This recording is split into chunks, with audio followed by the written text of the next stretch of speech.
नमस्कार। आपके अपने YouTube channel GK Chopra ji में आपका स्वागत है। आज हमें जो तृतीय श्रेणी शिक्षक भर्ती है उसमें एक टॉपिक है राजस्थानी भाषा, बोली और साहित्य, उससे संबंधित चर्चा करेंगे। ये जो राजस्थानी भाषा, बोली और साहित्य है, इसका पहला टॉपिक है राजस्थानी भाषा और साहित्य। तो आज हम राजस्थानी भाषा और साहित्य के बारे में चर्चा करेंगे। देखो, राजस्थानी भाषा से तात्पर्य है राजस्थान के लोगों की मातृभाषा, यानी राजस्थानी जो भाषा है इससे तात्पर्य है राजस्थान के लोगों की मातृभाषा। राजस्थान की भाषा के लिए जो राजस्थानी शब्द है इसका प्रयोग सर्वप्रथम जॉर्ज अब्राहम ग्रिसन ने 1912 में लिंग्विस्टिक सर्वे ऑफ इंडिया में प्रयुक्त किया था, जो इस प्रदेश में प्रचलित विभिन्न भाषाओं का सामूहिक नाम है। देखो, यहाँ से प्रश्न बन सकता है कि राजस्थानी भाषा के जो राजस्थान है उसकी भाषा के लिए जो राजस्थानी शब्द है इसका सर्वप्रथम प्रयोग किन्होंने किया था? तो इसका सर्वप्रथम प्रयोग किन्होंने किया था? जॉर्ज अब्राहम ग्रिसन ने किया था। ये याद रखना, इसका सर्वप्रथम प्रयोग किन्होंने किया था? जॉर्ज अब्राहम ग्रिसन ने। आगे है उद्योतन सूरी द्वारा लिखित कोयलमाला में वर्णित जो 18 देसी भाषाओं में मरु भाषा को भी सम्मिलित किया गया है, जो पश्चिमी राजस्थान की भाषा है। यानी जो ग्रंथ है कोयलमाला, उसमें जो उद्योतन सूरी का है उसमें 18 देसी भाषाओं में मरु भाषा को भी शामिल किया गया है। और ये जो मरु भाषा है ये पश्चिमी राजस्थान की भाषा है। किस क्षेत्र की भाषा है? पश्चिमी राजस्थान की भाषा है। अब देखो, यहाँ से दो फैक्ट याद रखना।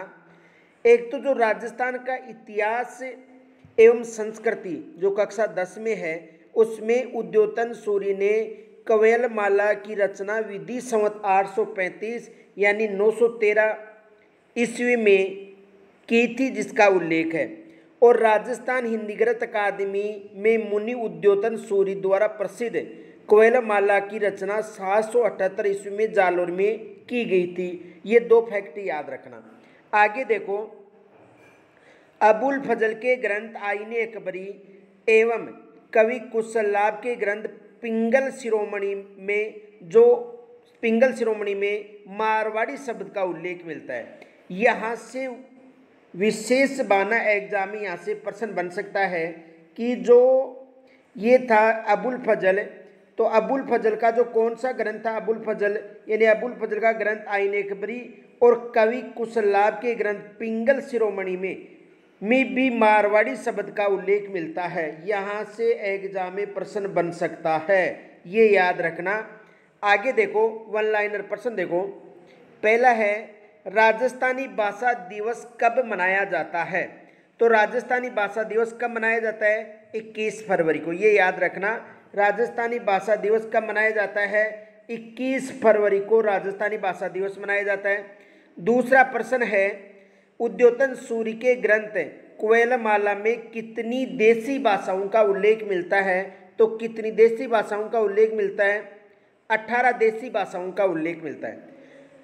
अगला प्रश्न है उद्योतन सूरी के ग्रंथ कोयलमाला में किस पश्चिमी राजस्थान की भाषा का उल्लेख है?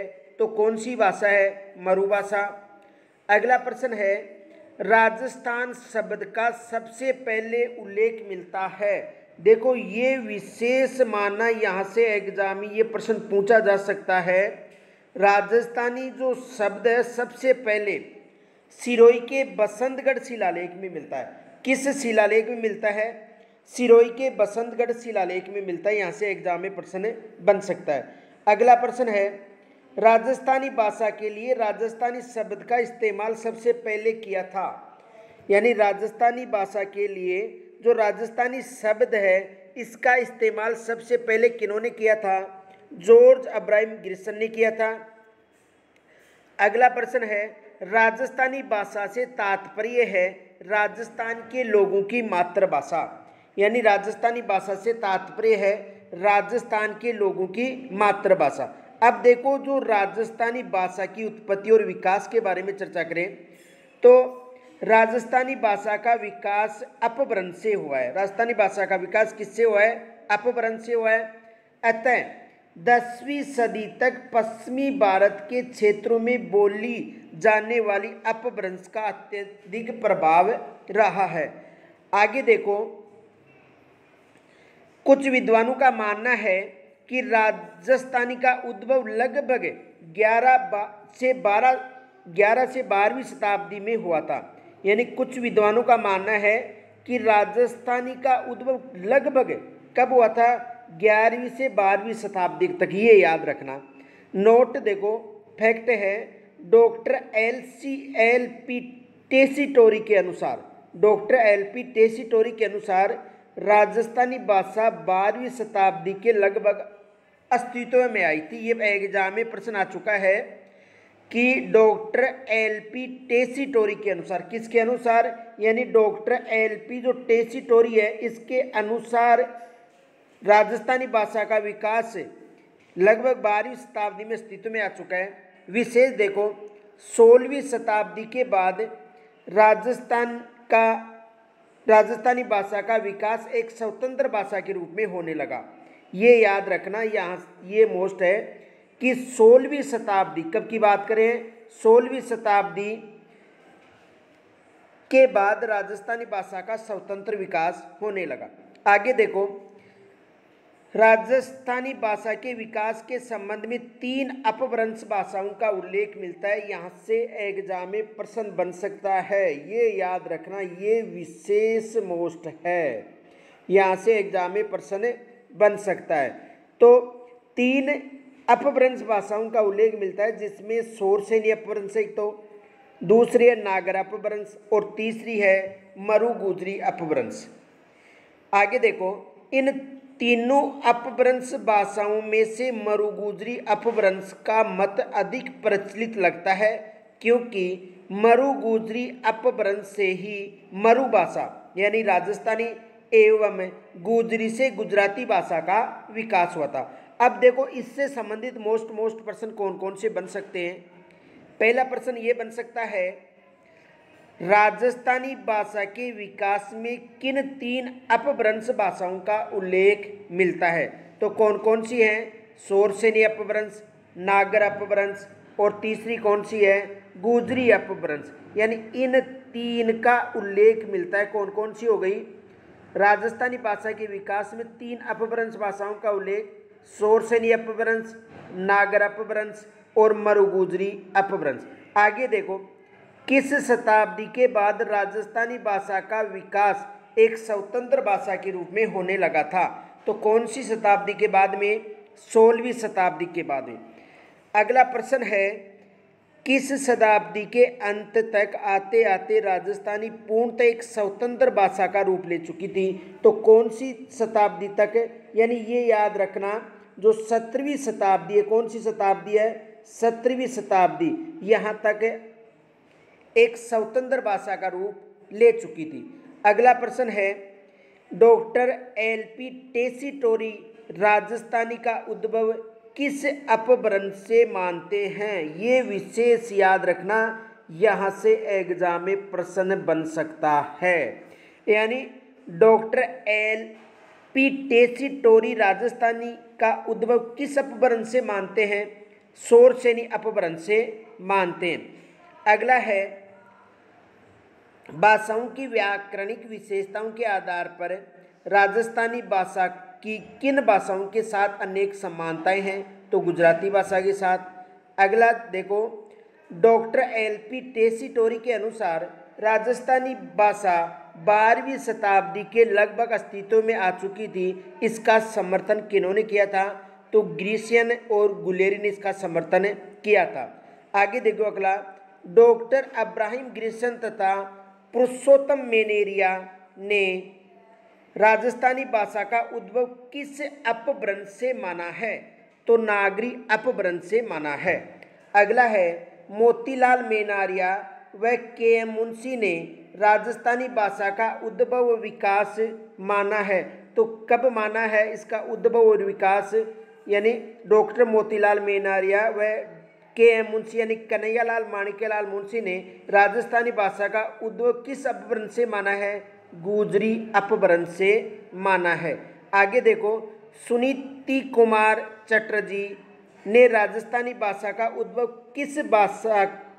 किस अपभ्रंश से माना है? तो कौन सा अपभ्रंश है? सौराष्ट्रीय अपभ्रंश। कौन सा अपभ्रंश है? सौराष्ट्रीय। और अगला है, भाषा शब्द संस्कृत की भाष धातु से बना है जिसका अर्थ है कहना या बोलना। देखो, यदि आप इस बुक को लेना चाहते हो तो ये जो हमारे हेल्पलाइन नंबर है यहाँ पर संपर्क कर सकते हो। यहाँ से आप यानी जो हेल्पलाइन नंबर है यहाँ से आप संपर्क कर सकते हो 9950389286। और यहाँ से आप ऑनलाइन ऑर्डर भी करवा सकते हो। किस नंबर पर? इस नंबर पर, ये याद रखना 9950389286। आगे देखो, मोतीलाल मेनारिया के अनुसार जो राजस्थानी भाषा है उसका विकास की बात करें तो देखो, मोतीलाल मेनारिया के अनुसार यदि राजस्थानी की भाषा के विकास की बात करें तो भारोपीय भाषा होगी। भारोपीय भाषा से वैदिक भाषा संस्कृत का यानी भारोपीय भाषा है उसे उत्पत्ति वैदिक संस्कृत की हुई। वैदिक संस्कृत को दो पार्टों में विभाजित किया गया है, एक संस्कृत दूसरा पाली। यदि संस्कृत की बात करें तो संस्कृत से शौरसेनी हो गई। संस्कृत से कौन सी हो गई? शौरसेनी। और मागधी हो गई और महाराष्ट्री। ये महाराष्ट्री किससे है? पाली से। शौरसेनी किससे? पाली से। और मागधी किससे? पाली से। अब देखो, शौरसेनी अपभ्रंश और गुजरी का विकास हुआ था। शौरसेनी से केवल हिंदी का विकास हुआ था और गुजरी अपभ्रंश से राजस्थानी और गुजराती का विकास हुआ था। आगे देखो, डिंगल और पिंगल क्या है? देखो, डिंगल और पिंगल राजस्थानी साहित्य की दो अलग अलग शैलियाँ हैं। यानी ये जो डिंगल और पिंगल हैं ये राजस्थानी भाषा की दो अलग अलग शैलियाँ हैं। अब देखो, डिंगल यानी राजस्थानी और अपभ्रंश का मिश्रण है। पिंगल अपभ्रंश और ब्रज का मिश्रण है। और डिंगल में वीर रस की रचनाएं होती है जबकि पिंगल में श्रृंगार वर्णित किया जाता है। ये याद रखना, डिंगल और पिंगल राजस्थानी साहित्य की दो अलग अलग शैलियाँ हैं। डिंगल का मतलब है राजस्थानी और अपभ्रंश का मिश्रण। पिंगल का मतलब है अपभ्रंश और ब्रज का मिश्रण। और डिंगल में वीर रस की रचनाएं होती हैं जबकि पिंगल में श्रृंगार रस की रचनाएं होती हैं। आगे देखो, इस टॉपिक से संबंधित कौन कौन से प्रश्न बनते हैं? किस शैली को मरुभाषा भी कहा जाता है? तो किस शैली को मरुभाषा कहा जाता है? डिंगल शैली को। डिंगल का सर्वप्रथम प्रयोग किस रचना में किया गया था? ये याद रखना, यहाँ से एग्जाम में प्रश्न बन सकता है। यानी डिंगल का सर्वप्रथम प्रयोग किस रचना में किया गया था?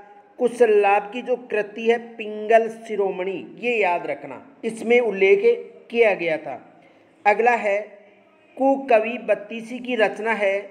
यानी कुकवि बत्तीसी किनकी रचना है? तो बांकीदास आश्रय की रचना है।